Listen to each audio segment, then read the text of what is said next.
네, 할렐루야, 반갑습니다. 네, 시작하기 전에 짧게 기도드리겠습니다.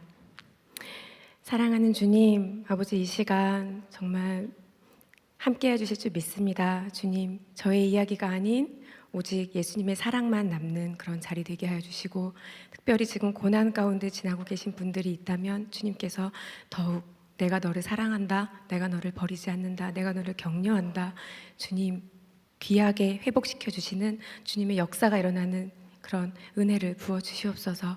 예수님의 십자가 사랑만 의지하며 아버지 이 자리에 섰습니다. 주님께서 말씀하시고 주님께서 이끌어 주시옵소서. 모든 말씀 우리의 구주 되신 예수님 이름으로 기도했습니다. 아멘. 네, 너무 반갑습니다. 저기에는 사실은 제가 배우라고 나와 있긴 하지만, 네, 저는 아마 많은 분들이 모르실 것 같아서 일단 제 소개를 드리겠습니다. 저는 지금 성복 순복음교회에서 성도로 있고요. 그래서 뭐 제가 유명한 연예인도 아니고, 또 집사님도 아니고, 저는 선교사님도 아니고, 나는 찬양사역가도 아니고, 그렇다고 뭐 성공한 CEO도 아니고, 제가 너무 부족한데 저한테 전화가 처음에 오신 거예요. 그래서 제가 너무 부족해서 저는 사실은 자신이 없다고 말씀을 드렸는데, 목사님께서 이렇게 말씀하시더라고요. 자매님이 부족하시니까 하나님이 드러나십니다. 그래서 제가 용기를 내서 그러면 나의 부족함을 마음껏 자랑하고 와야지, 나의 연약함을 마음껏 자랑하고 와야지, 하나님이 하신 일만 자랑하고 와야지 하는 용기를 가지고 이 자리에 섰습니다. 그래도 제가 조금 누군지 아셔야 이 이야기가 조금 더 다가가실 테니까 잠시 소개를 드리자면, 우선 저는 그 어릴 적에 모태 신앙이에요. 3대째 모태 신앙이고, 정말 그랬기 때문에 어릴 적부터 그 FM 맨날 교회 앞에서 막 봉사하고, 그다음에 막 찬양 인도도 하고 워십도 하고 단기 선교도 가고 그러면서 자랐고, 하나님께서 저를 배우로서 좀 이렇게 기름 부어 주신 응답이 오셨었어요. 그래서 정말 주님께서 저는 나를 배우로 쓰시려나 보다, 하나님께 쓰이는 사람이 돼야지, 그러면은 열심히 연기해야지 했는데, 주님께서 또 대학교도 중앙대학교 연구학과 딱 붙여주신 거예요. 그리고 그 다음에 KBS 공채도 정말 말도 안 되게, 그때 당시 제가 28살이라서 붙을 수가 없는 나이였어요. 누가 신인 탤런트를 28살을 뽑겠어요. 어린 사람을 뽑지. 저희가 막내 기수거든요. 근데 그때도 정말 주님께서 다 하셨거든요. 그래서 저는 확신을 했어요. 하나님께서 나를 되게 유명한 배우로 만드셔서 많은 사람들에게 뭔가 영향력이 있는 배우가 되게 하셔서 그렇게 쓰시려나 보다. 그런데 이제 문화 미디어 엔터테인먼트를 섬기는 어떤 문미의 미니스트리라는 그런 특별한 예배 모임이 있었는데, 거기에서 지금 저의 신랑인 영화 북한 지하교회의 실화를 다룬 신이 보낸 사람이라는 영화가 있습니다. 그 영화의 영화 감독인 김진모 감독을 만나게 됩니다. 그리고 바로 뭐에 홀린 듯이 결혼을 하게 되고, 그리고 바로 첫 아이를 임신했는데, 임신과 동시에 영화 롤러코스터를 마지막으로 이제 그 뒤로 둘째를 낳고 셋째를 낳으면서 8년간 집에 있게 돼요. 네, 사람이 계획할지라도 이루시는 분은 하나님이십니다. 그래서 저는 처음에는 그럴 거면 나한테 꿈을 주지 마시고 비전을 주시지 마시던지 왜 나를 이렇게 다 붙여놓으시면서, 저희는 계획한 적이 없거든요. 정말 사람이 계획한 적이 없는데 아기가 막 자꾸 생기는 거예요. 그래서 네, 그렇게 하나님께서 무슨 뜻이 있으신가 보다 하고 생각을 했습니다. 그리고 모태신앙이었기 때문에 항상 정말 열심히 신앙생활을 했기 때문에, 나는 하나님께서 항상 이렇게 평탄한 축복을 주실 거야, 막 무슨 일이 있어도 주님을 항상 원망하지 않고 기도하면 항상 응답이 됐었고, 정말 나의 아버지 되시는 하나님, 가장 좋은 것 주시는 하나님을 늘 정말 생각했어요. 그런데 그러던 제가 셋째를 낳고 조리원에 있을 때, 제가 그동안 만나보지 못했던 정말 낯선 하나님을 만나게 됩니다. 제가 그 이야기를 오늘 해드리고 싶습니다. 제가 이제 셋째를 낳고 딱 조리원에 들어갔는데, 들어간 지 3일 됐을 때 전화가 딱 오는 거예요. 어린이집에서 둘째가 그때 당시에 만 한 30개월이니까 세 돌도 안 됐죠. 만 2살이 넘었을 때 경기를 한다고. 너무 놀란 거예요. 저희는 가족력도 없고 그 누구도 경기를 했던 분이 없어요. 가족 중에 친가 외가 다. 그래서 너무 이상해가지고 이게 무슨 일이지 싶어서 남은 기간을 다 취소를 하고 집으로 바로 왔습니다. 다들 너무 나이가 어리니까 그냥 지나가는 경기일 거라고 말씀을 하셨고 저도 당연히 그렇게 생각을 했어요. 근데 딱 한 달 괜찮다가 한 달 뒤에 또 쓰러집니다. 그때 제 눈으로 제 딸이 정말 30개월짜리 딸이 입술이 파래지면서 경기하는 모습을 처음 봤어요. 근데 이제 보셔서 아시겠지만 이 경기, 간질, 지금은 뇌전증이라고 하는 이 병은 옛날에는 막 귀신 들렸다. 되게 모습이 좀 낯설고 저도 어릴 적에 동네마다 한 명씩 있잖아요. 소문에 저기 어떤 애가 막 거품 물고 쓰러졌어. 너무 무서운 거예요. 왜 이런 몹쓸병이 걸렸지? 내가 뭘 잘못했지? 너무너무 두렵고 떨리고 이해가 안 갔어요. 근데 그때 막 무릎 꿇고 기도를 하는데 하나님께서 주시는 말씀이 너무 어이없게 항상 기뻐하라, 쉬지 말고 기도하라, 범사에 감사하라를 말씀하시는 거예요. 그래서 제가 얼마나 어이가 없어요. 약간 때에 맞는 말씀을 주셔야지. 이 때와 전혀 상관이 없어 보이는 항상 기뻐하라니요, 주님 이 상황에서. 그 말씀을 주셨습니다. 그 이유가 무엇인지 제가 이번에 간증 집회를 준비하면서 알게 된 사실이 있는데 그거는 나중에 말씀드릴게요. 어쨌든 그래서 일단은 하나님이 이렇게 말씀하셨으니까 계속 쉬지 말고 기도를 하자. 그러던 와중에 이제 또 쓰러지고 또 쓰러지고 너무 심해져서 병원에 입원을 하게 돼요. 분당서울대병원에 딱 입원을 하게 됩니다. 그때 당시에 저희 셋째가 100일도 안 됐어요. 그래서 100일 사진도 없고 그리고 저희 첫째도 6살이에요. 한참 엄마가 필요할 나이인데 그들을 다 떼어놓고 엄마 젖도 뺏기고 저는 려원이와 함께 병원에 들어가고 그때부터 80일간 병원 생활을 하게 됩니다. 생각지도 못했고 한 번도 정말 상상도 못 해본 일이 일어난 거죠. 모든 게 한순간에 바뀌더라고요. 제일 처음엔 이게 도대체 내가 무슨 잘못을 했나? 무슨 회개를 해야 될 게 있나 보다. 그래서 있는 회개 없는 회개를 막 다 끄집어내서 했어요. 그리고 회개가 아닌가? 감사를 하나? 그럼 다 감사해보자. 있는 감사 없는 감사 또 막 다 하면서 억지로라도 그러고 있었습니다. 그런데 처음에 딱 들어간 지 얼마 안 됐을 때 려원이가 이제 아티반이라는 진정제 같은 주사를 맞는데 그게 환각 효과를 일으키는 사람이 간혹 있나 봐요. 새벽 2시까지 막 분스토를 하면서 막 거미가 보인다고 막 벌레가 보인다고 애가 막 소스라치게 놀라는 거예요. 그래서 제가 이거 어떻게 하지? 막 너무 저도 두렵고 떨리는데 순간적으로 려원이를 딱 붙잡고 려원아 우리 려원이 누가 만들었지? 이렇게 물어봤어요. 근데 저희 맨날 하던 놀이였거든요. 려원이 누가 만들었어? 그러면 하나님이 만들었다 그러면서 웃었었어요. 되게 좀 똑똑하고 원래 빨랐고 건강했던 아이니까. 근데 막 겁에 질려서 무서워서 떨던 애가 그 순간 하나님 하면서 펑펑 우는 거예요. 30개월인 아이가. 그래서 그때 이렇게 어린아이한테도 하나님이 나를 만드셨다는 이 사실이 큰 위로와 힘이 되는구나라는 걸 제가 그때 느꼈습니다. 하지만 경기가 멎었을까요?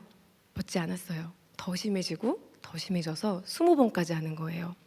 안 되겠다 싶을 때 저희 신랑이 예전에 단기 선교에서 알게 됐던 그 의료 선교지에서 알게 됐던 이제 신촌 세브란스 어떤 교수님의 소개로 신촌 세브란스 병원이 우리나라에서 소아뇌전증으로 좀 제일 유명한 곳이더라고요. 그곳으로 이제 갔습니다.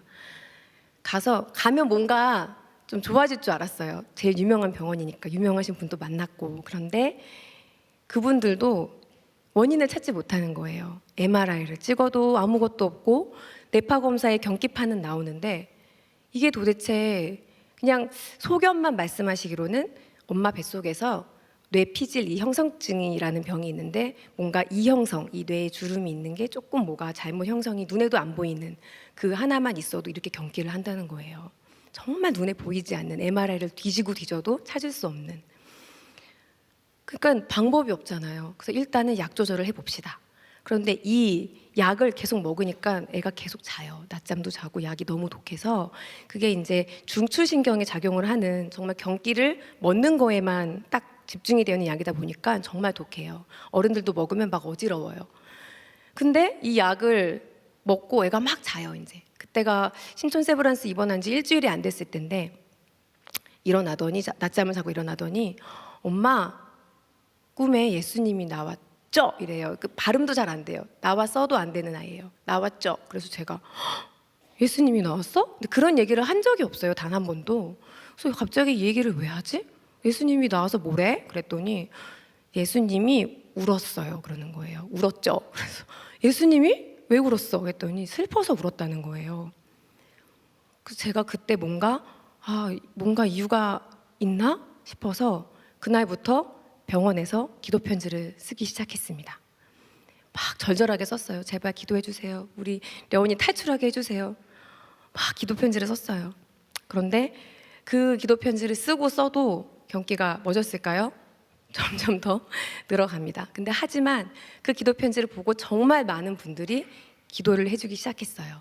그리고 많은 분들, 제가 모르시는 분들까지도 SNS에도 올렸거든요. 좀 기도 부탁한다고. 근데 그 옷에 환자복에 병원 이름이 써 있잖아요.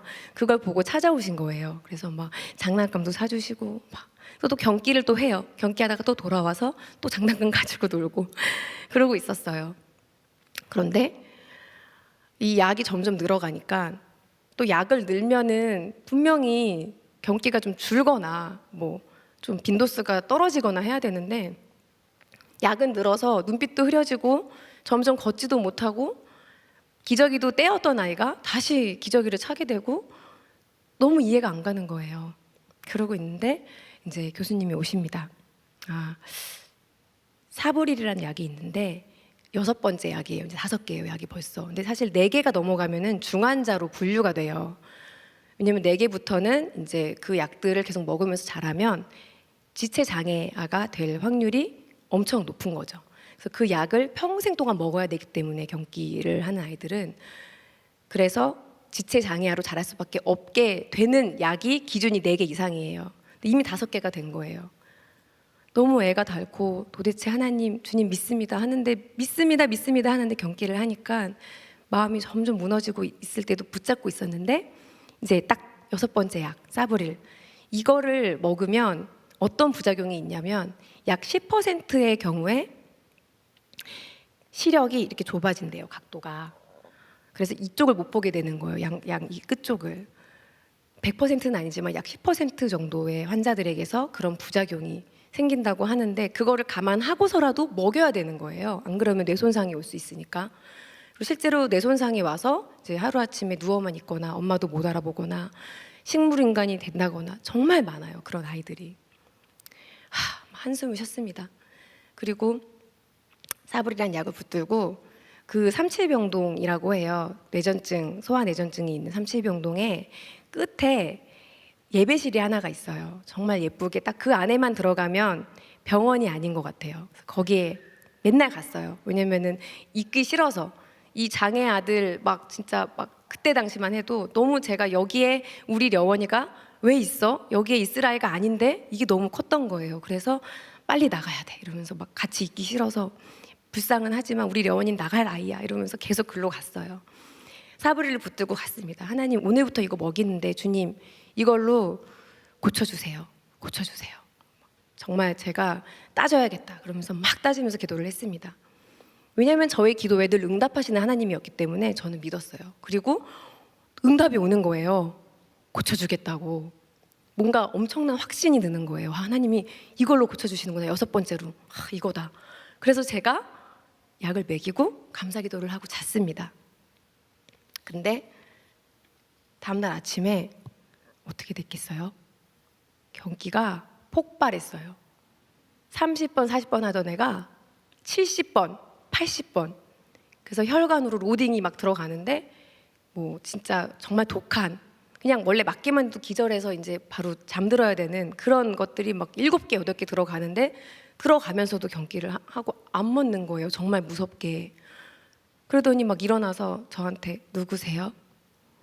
그래서 제가 정말 너무 무섭고 떨리고 그때 그 엄마들의 마음을 이해하게 됐어요. 하루아침에 아이가 인지를 잃어버리고 장애아가 되는 엄마들이 이런 심정이구나. 저는 그 장애인 분들이 태어나서부터 그런 장애인 분들인 줄만 알았는데 그런 아이들이 잘 치료를 견디고 끝까지 씩씩하게 대견하게 약을 견디고 수술을 견디고 치료를 견디어서 잘 자라나면 어른 장애인이 되는 거더라고요. 너무너무 그때 배웠어요. 그때 처음 느꼈어요.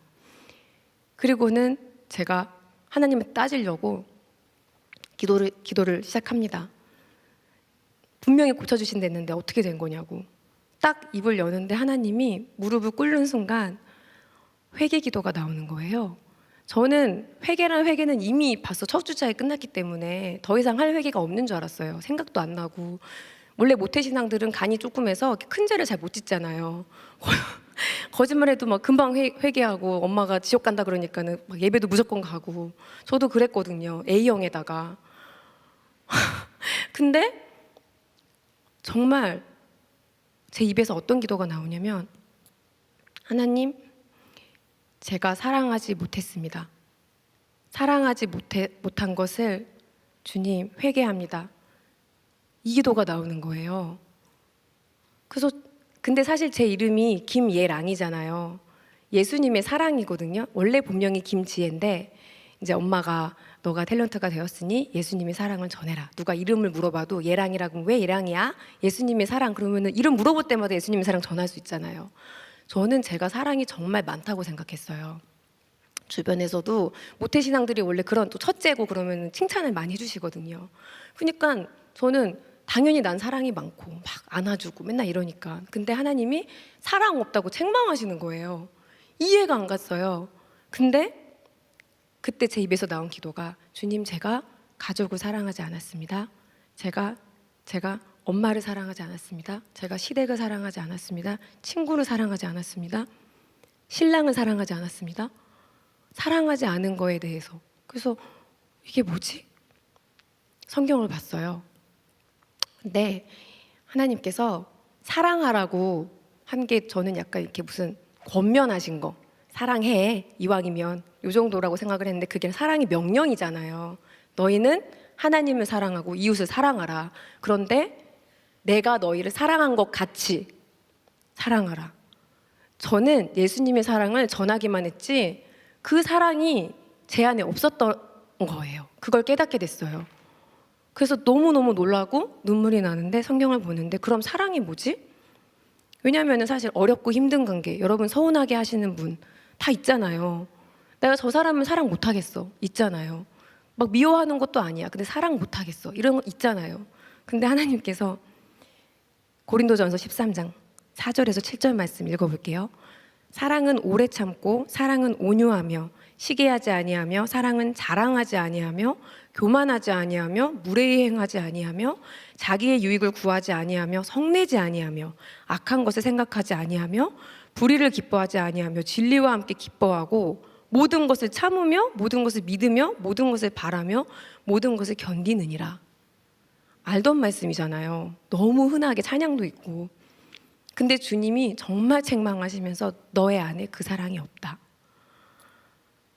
제가 사랑이 많다고 착각했던 게 교만이라는 거를 깨닫게 됐습니다.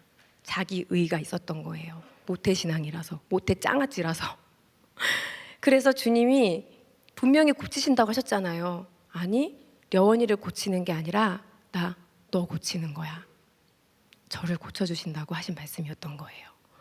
제가 그날부터 내가 죄인이라는 것을 깨닫게 되었습니다. 신앙생활 39년 만에 38년 만에 깨닫게 됐습니다. 그러면은 회개하고 나면 려원이가 좀 괜찮아질 줄 아시겠지만 또 당연히 려원이는 계속해서 그 약의 부작용으로 결국 그 약을 뺐는데도 경기가 정말 많아졌어요. 최소 하루에 한 50몇 번씩 해요. 놀다가 갑자기 픽 쓰러지고 제가 정말 하기 싫은 치료가 있었어요. 그게 약이 안 되면 케톤 식이요법이라는 아주 극강의 식이요법의 치료를 하게 됩니다. 굉장히 좀 그거에 대해서 많은 말들이 있는데, 왜냐면 약보다는 나으니까 이제 그게 3일 동안은 생으로 굶어야 돼요. 아기가 굶고 난 다음에 병원에서 주는 허락한 그 딱 비율이 있어요. 4대1 비율에 맞춘 정말 극소량의 식사 같지도 않은 그 조그만 식사를 딱 2끼 먹어요. 그리고 그 어떤 과자, 젤리, 아기 키워보시는 분들 알겠지만 아기 약 하나 먹일 때, 주사 맞을 때 뭘로 달래요? 사탕, 까까, 젤리 이거 없으면 육아를 할 수가 없어요. 그리고 병원에서 애가 그렇게 힘들고 여기 맨날 주사 바늘이 있고 링거가 있고 달랠 수 있는 유일한 낙이잖아요. 근데 그거를 못 먹이는 거예요. 근데 려원이가 정말 좋아하는 음식이 희한하게, 제가 입덧이 심했을 때 떡볶이를 많이 먹었는데 30개월짜리가 빨간 떡볶이를 좋아해요. 그때 당시 30 이제 1개월인데 떡볶이를 먹고 싶다고 맨날 하거든요. 근데 그걸 못 먹는 거예요. 이제는 탄수화물도 못 먹고 과자도 못 먹으니까. 딱 30분 정도 시간 후부터 이제 3일 금식이 들어가요. 그리고 그게 그 치료가 언제 끝날지 몰라요. 들어도 문제예요. 들으면 계속 이어나가야 되니까. 주님, 제가 연희 끌고 이제 예배실 가서 알았습니다. 주님, 순종할게요. 여기까지 오신 거 순종할게요. 주님, 케톤만은 제가 피해달라 했지만 주님께서 케톤 하라 하시니 하겠습니다. 그런데 주님, 인간적으로 떡볶이 한 번만 딱 먹이게 해주세요. 제가 그 기도를 했어요. 30분 정도만 경기를 안 하면 떡볶이를 먹고 치료를 할 수 있어요. 30분만 주님 경기 좀 막아주세요. 제가 뭐 엄청난 거 바란 거 아니잖아요. 떡볶이 한 번만 먹입시다. 그런데 십자가 앞에서 려원이가 손을 탁 올리면서 경기를 탁 하는 거예요. 그때 뭐가 이렇게 제 머릿속에서 태어나서 처음으로 탁 제 끊기는 소리가 딱 저한테 들려요. 마음의 소리가 들리면서 제 믿음이 거기까지더라고요. 려원이 유모차를 붙들고 태어나서 처음으로 십자가를 노려봤어요. 그리고 려원아 가자. 기도해도 소용없어. 하나님은 죽었나 봐. 하나님 기도해도 소용없다. 가자. 내가 다시는 안 온다. 태어나서 처음으로 주님 위해서 살겠다고 어릴 적에 선교사 한다고 막 손도 들고 서원도 했거든요. 정말 주님 사랑했거든요. 근데 그 순간 다 거기까지더라고요. 베드로는 부인만 했잖아요. 제 입에서 진짜 욕들이 나오더라고요. 주님한테 막 욕을 하면서 나왔습니다. 그런데 매일 11시에 환우를 위한 기도회가 열려요. 거기를 항상 참석했어요. 비가 오나 눈이 오나 경기를 해도 끌고 갔는데 그 예배실이 왜 갔냐면 또 면회도 다 거기서 했어요. 사람이 없어요. 그렇게 아기들이 아파서 누워가지고 막 아파가지고 정말 너무너무 아프게 있는데도 기도하러 오는 분들이 거의 없는 거예요. 왜 그러지? 왜 기도하러 안 오지? 이렇게 힘든데 왜 기도하러 안 오지? 막 이랬는데 그때 처음으로 이분들이 왜 기도하러 안 오는지 이해가 됐어요. 지쳤구나. 아니면 나처럼 하나님을 부인하게 됐구나. 근데 하나님 은혜가 참 감사한 게 딱 30분인가 한 40분 지났는데 제가 펑펑 울면서 가고 있더라고요. 다시 예배실로. 왜냐면 아무리 화가 나고 아무리 속상하고 너무너무 원망스럽지만 그래도 저한테 주님 저한테 왜 이러세요라고 제가 따지고 떼쓰고 할 분이 저한테 주님밖에 없더라고요. 그리고 그때 주님을 모르는 사람들은 도대체 어디다가 떼쓰지? 너무너무 주님을 모르는 그 병원 안에 있는 다른 엄마들을 향한 마음이 막 부어지면서 다시 앉았어요. 앉았는데 그때 주님이 저한테 말씀하시는 거예요. 지혜야, 예랑아, 너는 왜 려원이 기도만 하니? 그래서 제가 네? 딱 그렇게 말씀하시더라고요. 너는 왜 려원이 기도만 하니? 왜 네 딸만 기도하니? 제가 머리를 딱 얻어맞은 것 같았어요. 그리고 그때부터 제가 기도하기 시작합니다. 그리고 사실은 제 안에 이런 마음이 있는 걸 깨달았어요. 내가 그 아이들이 너무 아프고 정말 중증이거든요. 막 위로관 달고 있고 누워서 경기만 하고 있고 엄마도 못 알아보고 있는데 제 안에 두려움이 있었던 거예요. 우리 려원이도 저렇게 되면 어떡하지? 그러니까 가서 친구가 되고자 하는 마음이 없었던 거예요. 근데 딱 그때를 계기로 그 사람들의 마음을 알게 되니까 너무 친구가 되고 싶어졌어요. 그래서 그때부터 가서 인사를 하고 말을 걸기 시작했어요. 너는 이름이 뭐야? 제 앞에 있는 빨간 머리, 그 빨간색 리본을 이렇게 달고 있는 려원이랑 동갑인 아이가 있었는데 너무 예쁜데 걔는 100일부터 아팠대요. 그래서 엄마가 애가 셋인데 둘째 애인데 걔도 계속 병원에서 100일 이후로 거기서 계속 그냥 집에 잠깐 갔다 오고 또 석션해야 되니까 잠도 못 자고 이쪽 끝에물에 있던 지인이라는 친구는 저희 첫째랑 동갑이었는데 당시 6살 하루아침에 정말 똑똑했던 애가 경기를 하는데 뇌손상이 와서 엄마를 못 알아봅니다. 누워서 계속 경기하고 있어요. 근데 옆에 캐비넷에 너무 예쁘게 이렇게 막 셀카로 찍은 사진이 있는 거예요. 제가 어머 이거 너무 예쁘다. 언제적 사진이야? 그랬더니 1년 전 사진이라는 거예요. 그래서 또 펑펑 울었어요. 그리고 또 저쪽 끝에 있는 또 어떤 아이 다 하루아침에 정말 잘생긴 아이가 또 막 누워있고 이런 일들이 있구나, 이런 슬픈 이야기들이 있구나 하면서 그때부터 저랑 려원이랑 친구가 되고 같이 밥 먹고 정말 너무너무 사랑하는 사이가 됐어요. 지금도 연락하고 지내는데 그때 그 친구들 중에서 이제 제가 아멘 동생이라고 부르는데 불교 신자 동생이 한 명 있었어요. 근데 제가 예배실 자꾸 가니까 가서 관심이 있는 거예요. 언니 뭐 아멘 하러 가요? 어머 아니 아멘 하러 가. 또 갔다 오니까 아니 아멘 하고 왔어요.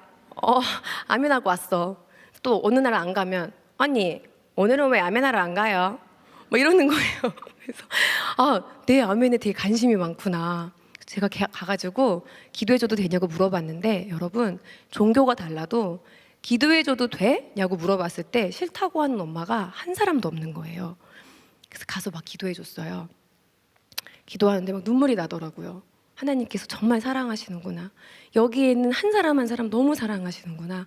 그 어느 곳보다 오히려 하나님의 사랑이 느껴지는 그런 곳이었습니다. 근데 아무도 안 울어요. 그래서 왜 이렇게 너희들은 안 우니? 했더니 미안해서 안 울고 너무 많이 울어서 지쳐서 안 울고. 그래서 그때 이곳에서 정말 필요하신 말씀이었구나. 항상 기뻐하라, 쉬지 말고 기도하라, 범사에 감사하라가 너무 필요한 말씀이었던 거예요. 그 고난 가운데 있는 분들한테. 그래서 엄마들이 정말 많이 웃어요. 그 안에서. 왜냐하면 엄마가 울면 애들이 울어요. 가뜩이나 무서운데. 그러니까 아이가 비록 인지가 잃었지만 엄마들은 계속 웃고 재밌게 해주고 정말 즐겁게 있어요. 그리고 몰래 울어요. 잘 때 몰래 울고 뒤돌아서 몰래 울고. 그래서 거기서 정말 많은 것을 느꼈습니다. 근데 그 중보기도 제가 편지 보냈다 그랬잖아요. 기도 편지를 매일매일. 그게 전해져서 정말 많은 분들이 기도를 하게 됐어요.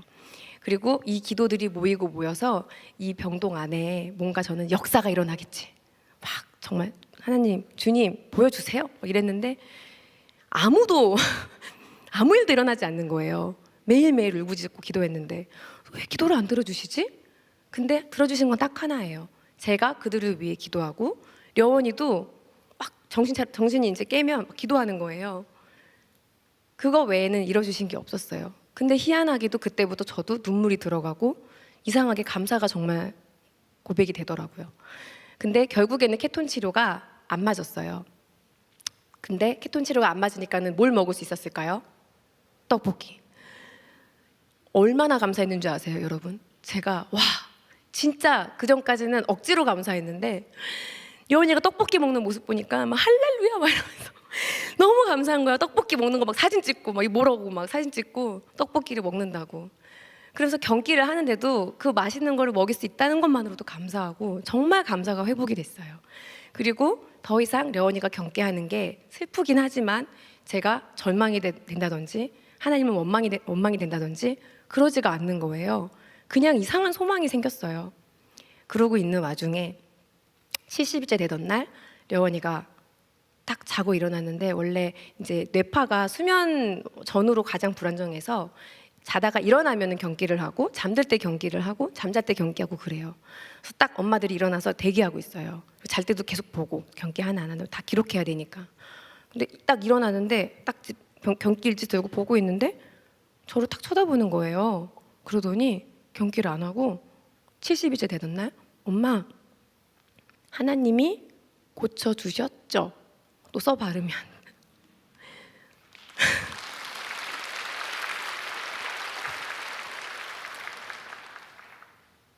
기적이 일어난 거예요. 아무도 안 믿었어요. 처음에는 선생님들도 1시간마다 와서 아직도 안 해요? 그럴 리가 없는데, 그럴 리가 없는데, 난치성인데. 약을 그때 8개로 늘어나서 8개 먹고 있었거든요. 걷지도 못하고. 이상하네, 이상하네. 교수님이 2주간 퇴원을 안 시켜주셨어요. 분명히 경기할 거다. 근데 안 해서 결국에는 퇴원을 하게 됩니다. 근데 제 안에 너무 큰 물음이 있었어요. 뭐냐면 태어나는 날 그 아멘 동생, 아니 아멘하러 가요 동생이, 그 아들이 정말 잘생겼어요. 그리고 첫째 아들이에요. 엄마들 아시겠지만 첫째 아들은 어때요? 진짜 엄마한테 절절하잖아요. 너무 잘생긴 첫째 아들이 8살 때 갑자기 그렇게 드러누워서 엄마 아빠 말도 못하고 누워만 있어요. 뇌 손상이 너무 많이 진행이 돼서 의학적으로는 그냥 회진 때도 긴 시간이 안 걸려요. 그냥 기다려봅시다 이러고 지나가요. 얼마나 절망적이겠어요. 근데 자기 아이가 더 훨씬 아픈데 짐 다 저 싸는 거 도와주고 1층까지 배웅을 해주면서 축하한다고.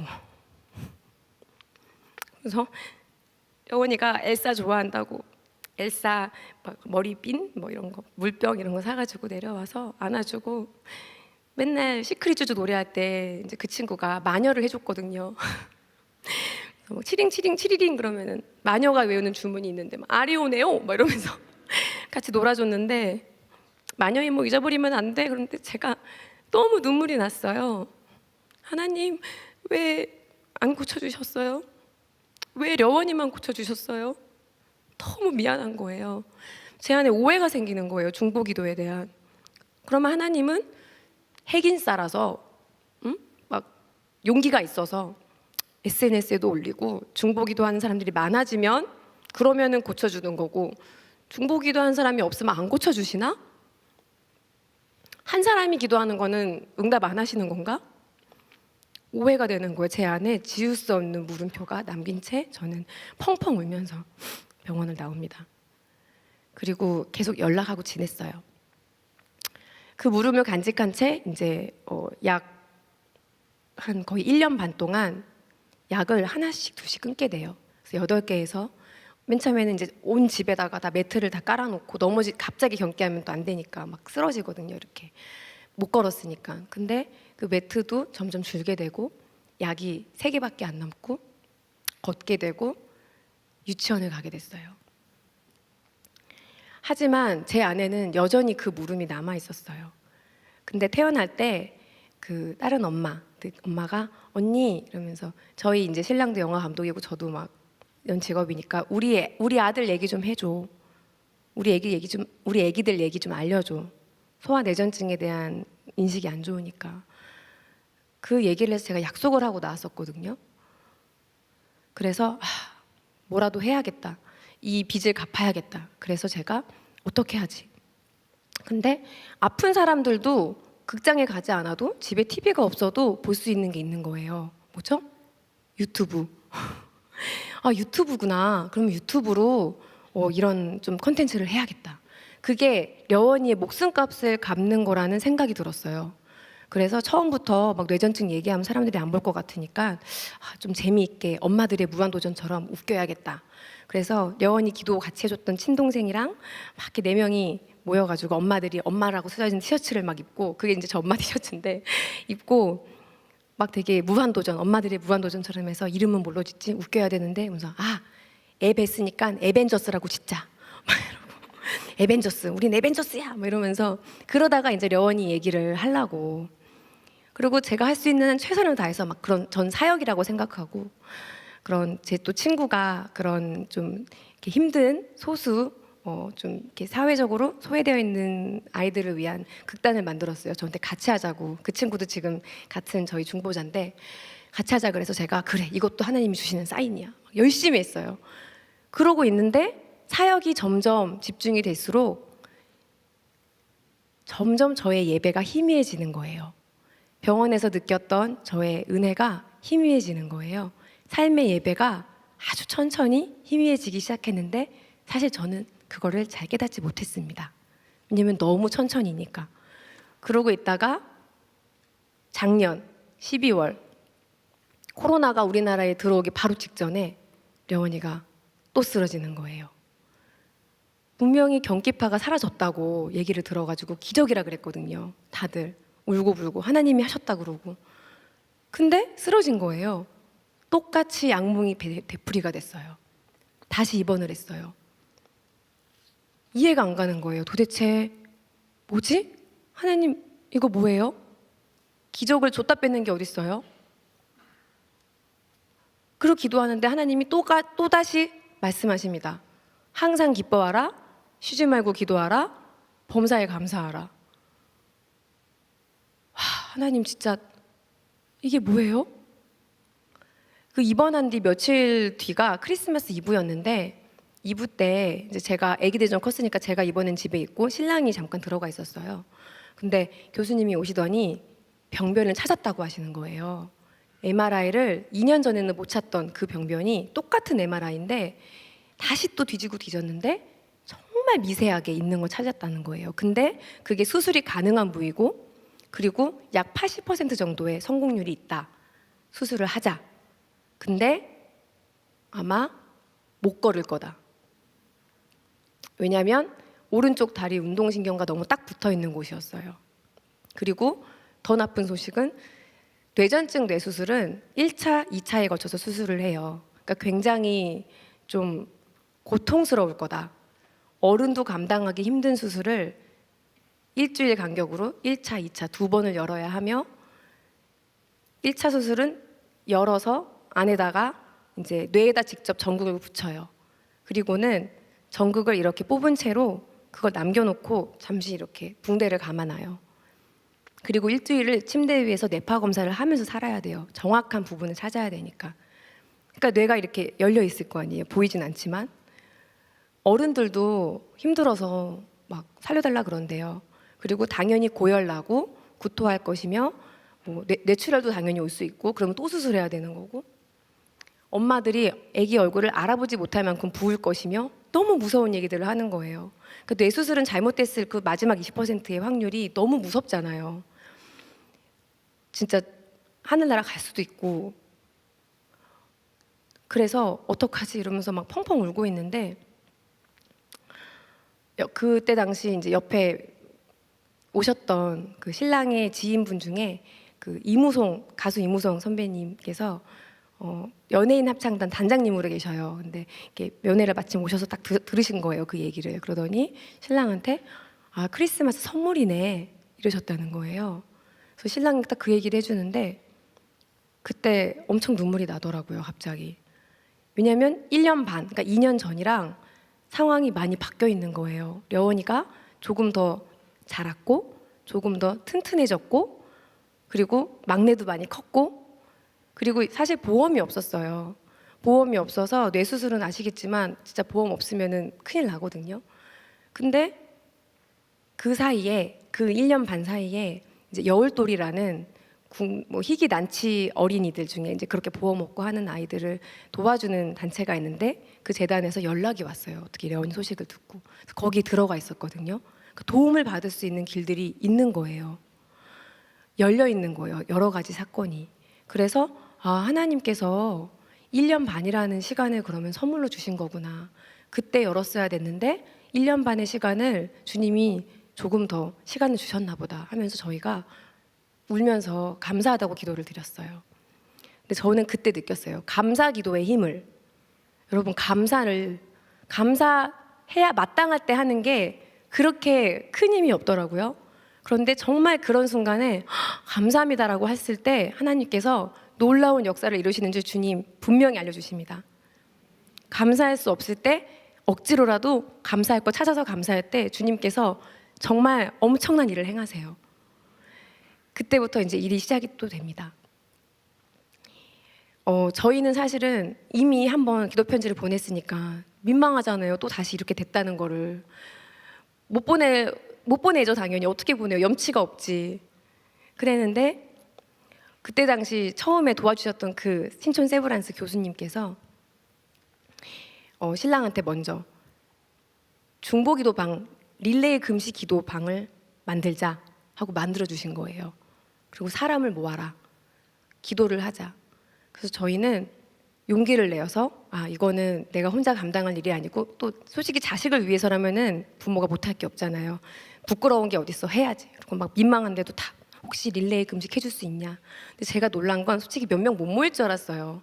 왜냐면 남의 아이를 위해서 솔직히 한 끼 굶는 거 이게 쉬운 일이 아니잖아요. 누가 굶어요, 남의 애를 위해서. 근데 약 40명 정도가 모였어요. 너무너무 감사했고 그렇게 5주간의 릴레이 금식 기도가 시작이 되는데 그때가 한참 이제 2월 달이니까 막 코로나가 막 난리가 났을 때예요. 그 공포심이 극에 달했을 때인데 그거는 릴레이 기도 방이니까 정말 그 온라인으로 드리는 예배의 은혜를 먼저 약간 좀 무슨 훈련시키신 것처럼 그 안에서 엄청난 은혜가 있었어요. 처음에는 려원이를 위해서 기도했는데 시간이 지나면서 5주가 지나니까 그 안에 계신 모든 분들, 저를 포함한 모든 분들이 저희가 회복이 되는 거예요. 그거를 느꼈어요. 이게 중보기도가 내가 회복이 되는 기도라는 거를 더 느꼈습니다. 그래서 그 기도 모임 하는 분들한테 지금도 소식을 전하고 있어요. 근데 어쨌든 그 기도가 이제 하는 시작이 됐을 때 이 수술이 시작하기 전부터 시작했으니까 그래서 수술이 이제 2월 6일이고 저희가 2월 4일에 입원을 했어요. 입원하기 이제 하루인가 이틀 전에 그 아멘 동생 전화가 왔어요. 언니 이러면서 소식을 들은 거죠. 저는 알리지 않았는데 이렇게 건너 소식을 들은 거예요. 그래서 언니 뭐 힘내라고 저한테 오히려 또 수술 잘 될 거야. 그러면서 하나님한테 기도하면 또 하나님 들어주실 거라고. 근데 제가 그때 너무 눈물이 났어요. 너무 눈물이 나면서 아직도 자기 아이는 누워 있거든요. 변한 게 없는데 그렇게 저한테 힘내라고 하나님 기도하면 들어주실 거라고. 근데 그 얘기를 듣는 순간 제 안에 지워지지 않았던 그 물음표. 왜 하나님 려원이만 고쳐주셨어요? 거기에 대한 대답이 제 입에서 나옵니다. 제가 대답했어요. 펑펑 울면서 언니가 미안해. 언니가 기도를 잘못 알려줬어. 하나님한테 기도하면 예수님한테 기도하면 고쳐주신다고 기도하라고 했잖아. 근데 그 기도 물론 중요한데 그거보다 더 중요한 기도가 있어. 주님한테 우리 아이 천국 가게 해달라고, 예수님 영접하게 해달라고 기도해야 돼. 이 땅에서 아프지만 분명히 저 땅이 있어. 여기선 아픈데 죽어서 천국 가야 되지 않겠니? 그곳에서 다 같이 뛰어놀아야지. 거기서도 아프면 안 되니까 예수님 믿어야 돼. 예수님 믿게 해달라고 기도해. 천국 가게 해달라고 기도해.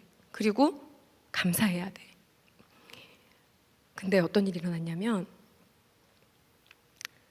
하나님을 믿는다는 거에 대한 오해가 풀린 거예요. 그 친구가. 복 주세요. 우리 애 고쳐주세요. 우리가 하나님 믿을 때 내 소원 들어달라고 기도할 때가 많잖아요.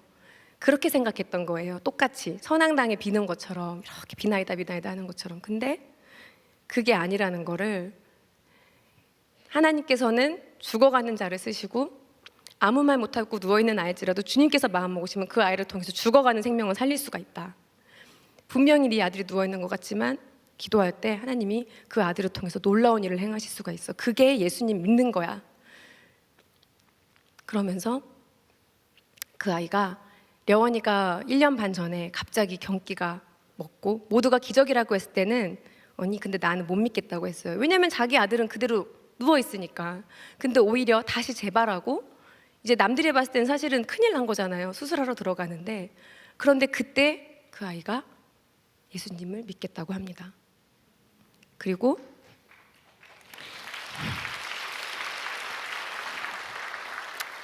지금은 염주를 뺐어요. 그리고 기도해요.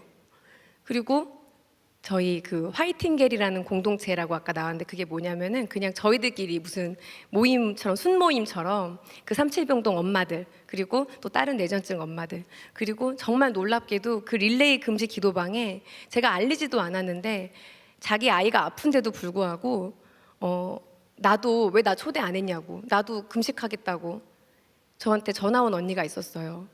이해가 안 갔어요. 내 아이가 더 아픈데 금식을 하겠대요. 려원이를 위해서.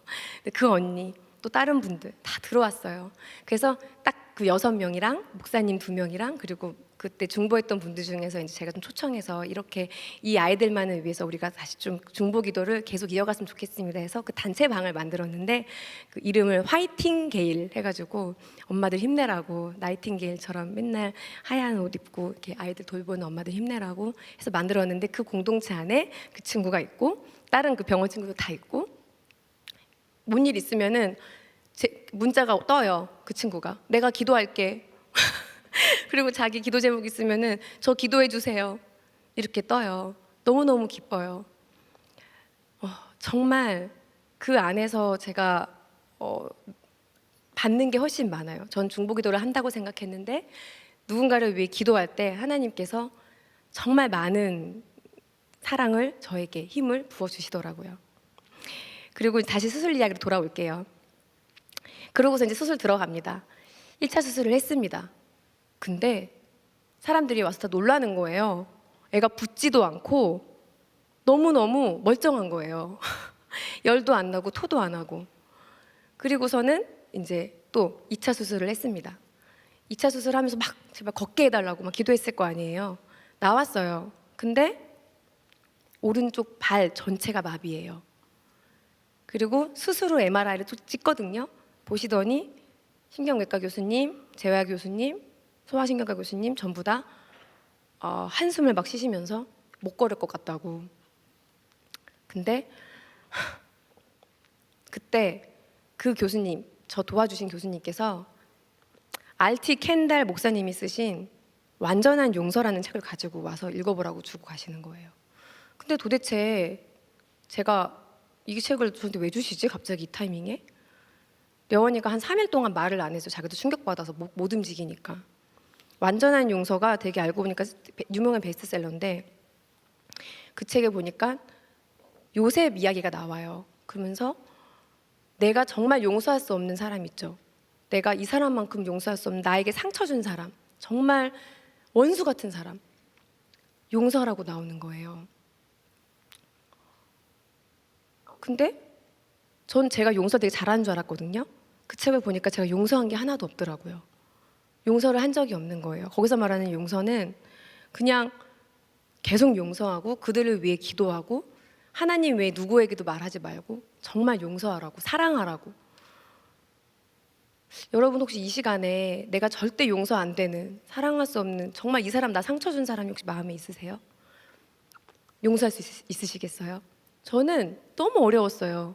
근데 그때 하나님 말씀 주십니다. 로마서 5장 8절에 우리가 아직 죄인 되었을 때에 그리스도께서 우리를 위하여 죽으심으로 하나님께서 우리에 대한 자기 사랑을 확증하셨느니라. 우리가 아직 죄인 되었을 때 용서하라는 거예요.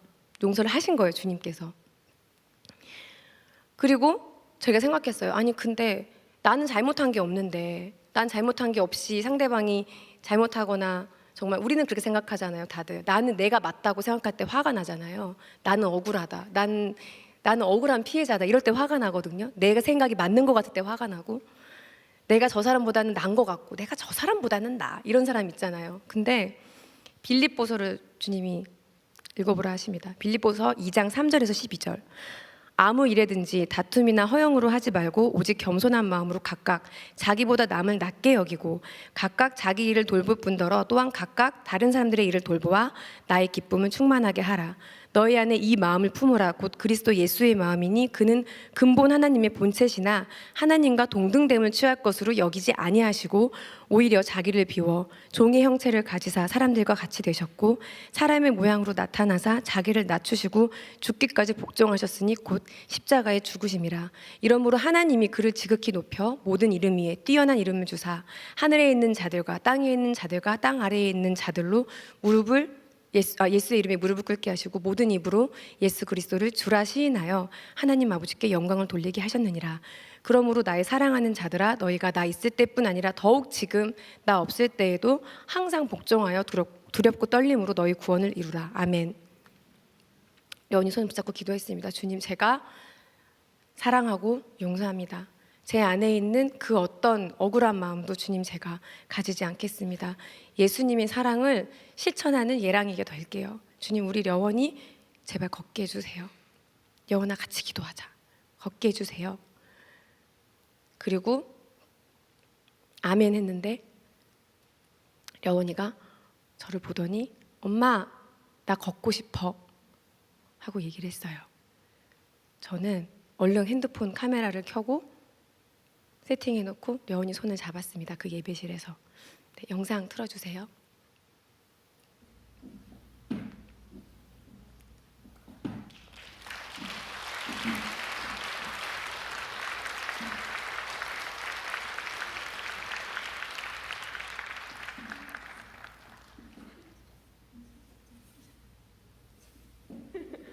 엄마 잡아라. 엄마 잡아라. 엄마 잡아라.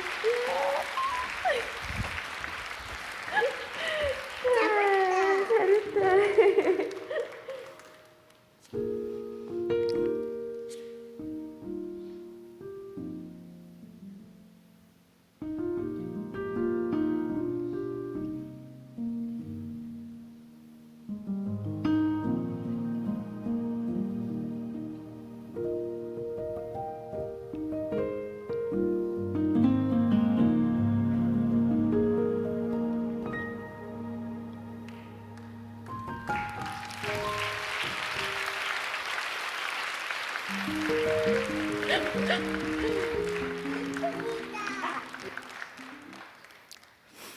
네. 근데 저의 그 제목이 진짜 기적은 무엇일까요?잖아요. 수십 번씩 하던 경기가 멈췄을 때 기적이라고 했고, 걸을 수 없을 거라고 했던 려원이가 걷고, 뛸 수는 없을 거라고 했을 때 일주일 만에 뛰었어요. 모두가 기적이라고 했어요. 그런데 여러분, 그런 기적은 힘이 없더라고요. 금방 잊혀져요. 정말 다 합리화시키시는 분도 봤어요. 아, 우연히 뭐 잠깐 부었었나 봐, 막 이런 식으로. 그리고 당사자도 금방 잊어요. 코로나로 집콕하면서 애새 보면서 한 5개월 동안 집에서 있으니까 엄청 화내더라고요, 제가 애들한테. 근데 그럼 진짜 기적은 무엇일까요? 진짜 기적은 지지리도 기도 정말 안 했던 제가 기도를 매일매일 하게 된 거. 그리고 그 아멘 동생이 하나님을 믿고 기도를 하게 된 것. 그 아이가 낫지 않아도, 경기가 멎지 않아도 그래도 기도하는 것.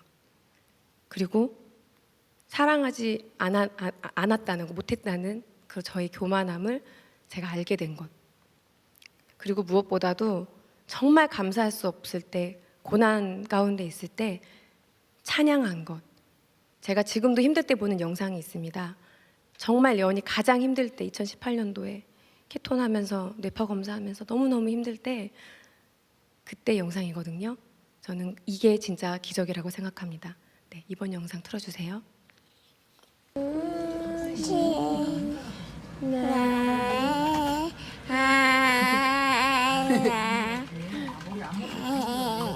잘했어요. 어우, 잘하네. 네, 좋으신 하나님을 찬양해요, 려원이가.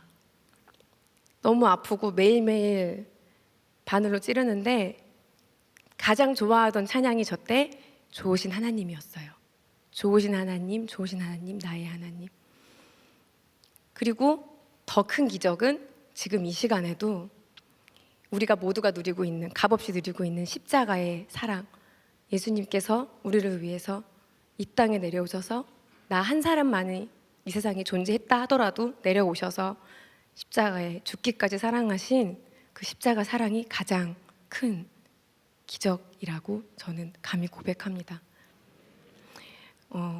여원이가 처음 쓰러졌을 때부터 계속 주셨던 그 말씀, 본문 말씀, 데살로니가 전서 5장, 그 5장에 대한 이제 이야기가 있다 그랬는데 제가 준비하면서 너무 떨리는 거예요.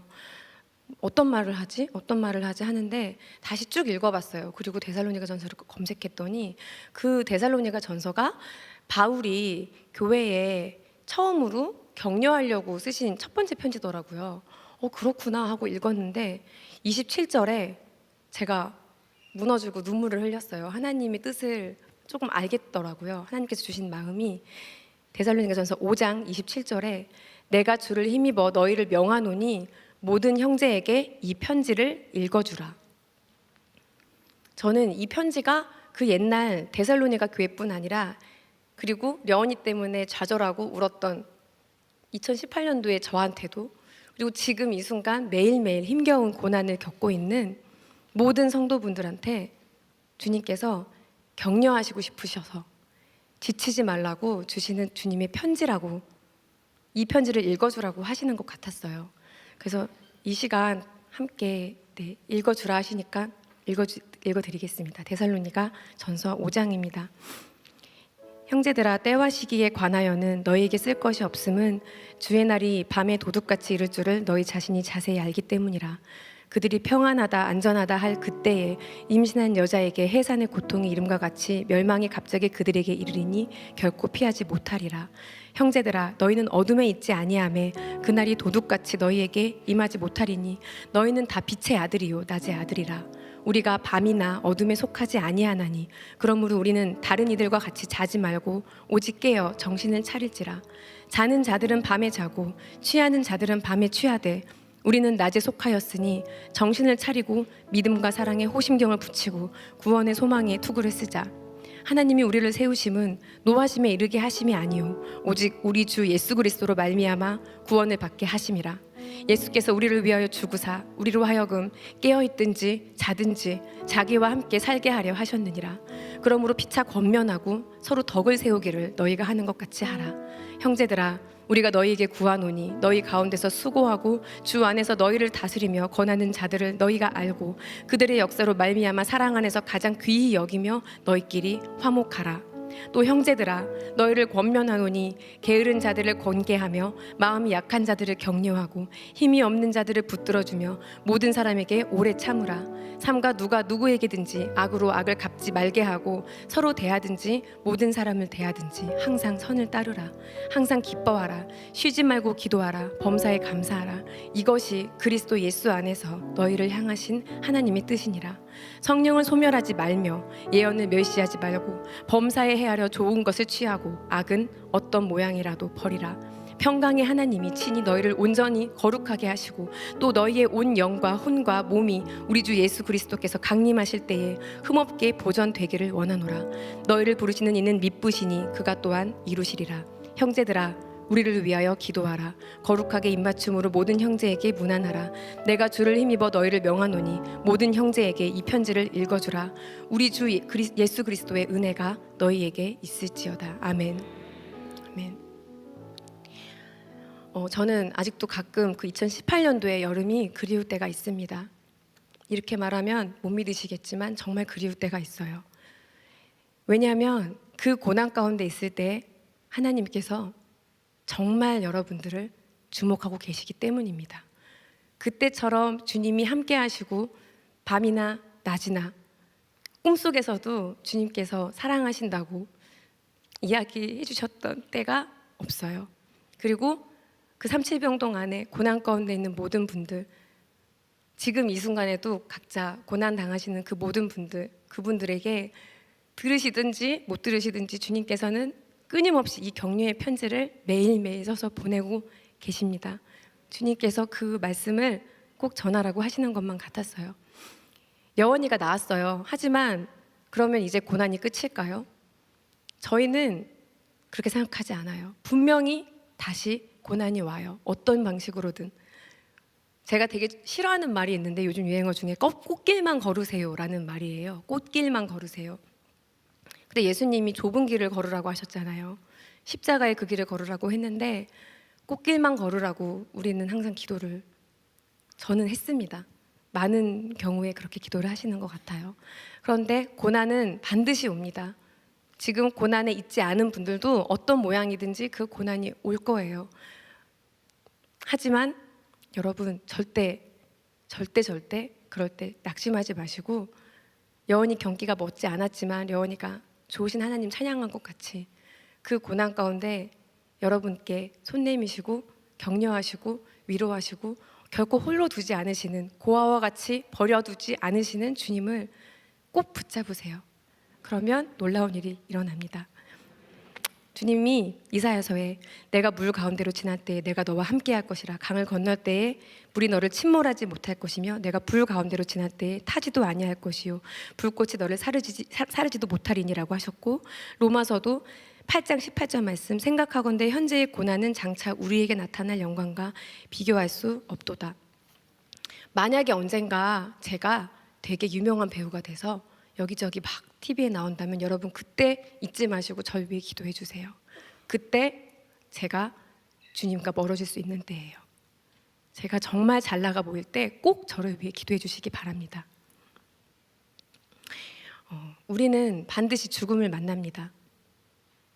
병이 없어도 언젠가는 사실 내일 하나님께서 데려가실지 한 달 뒤에 데려가실지 아무도 모르잖아요.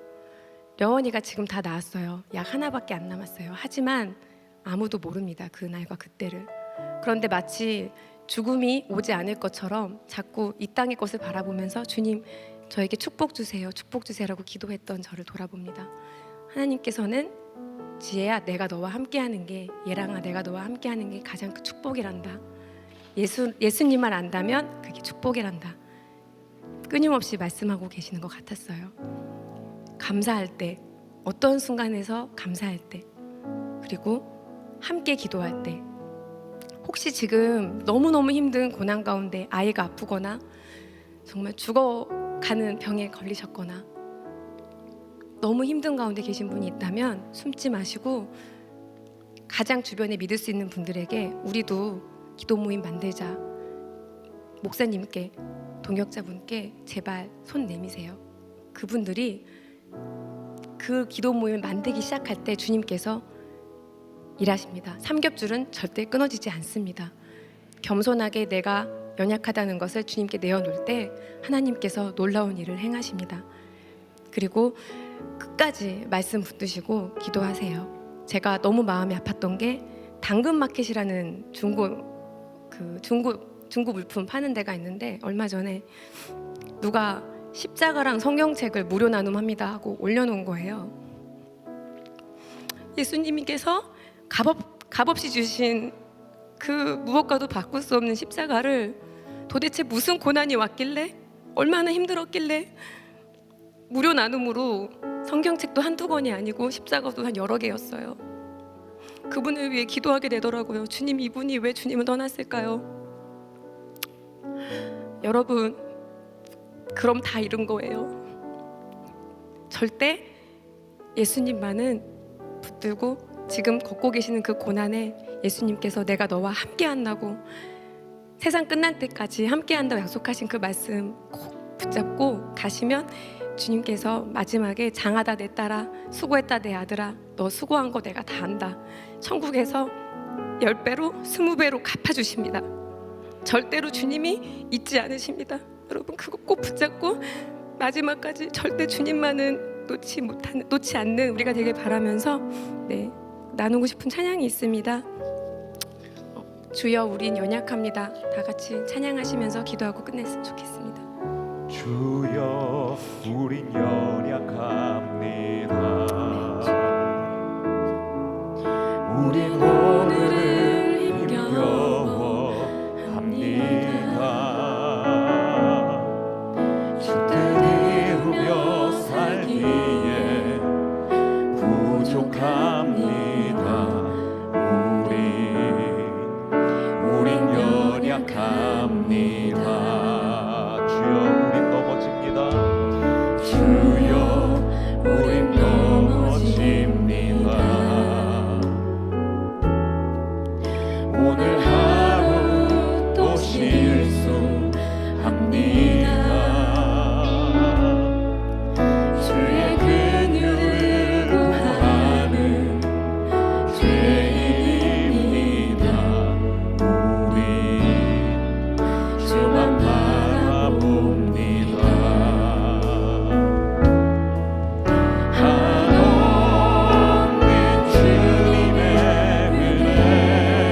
주님, 우린 연약합니다. 아버지, 우리는 매일 넘어지고 주님 실수합니다. 아버지, 우리의 힘으로는 지금 겪는 이 고난을 주님 이겨낼 수 없을 것만 같습니다. 아버지, 끝나지 않을 것만 같습니다. 하지만 주님, 우리보다 앞서서 먼저 주님께서 십자가 지신 주님, 정말 우리를 죽기까지 사랑하신 주님의 그 십자가 붙들고 아버지 나아갑니다. 주님, 지금 이 순간 아프고 힘들고 병들고 고난 가운데 있는 모든 분들을 아버지 안아주시고, 내가 너를 사랑한다, 내가 너를 혼자 두지 않는다, 내가 너를 절대 고아와 같이 버려두지 않는다, 주님 확증해 주시고 말씀해 주시고, 아버지 더욱더 십자가로 승리할 때 주님, 아버지께서 주님의 일을 이루실 줄 압니다. 주님 감사합니다. 아버지 감사합니다. 모든 말씀 예수님의 이름으로 기도드렸습니다. 아멘.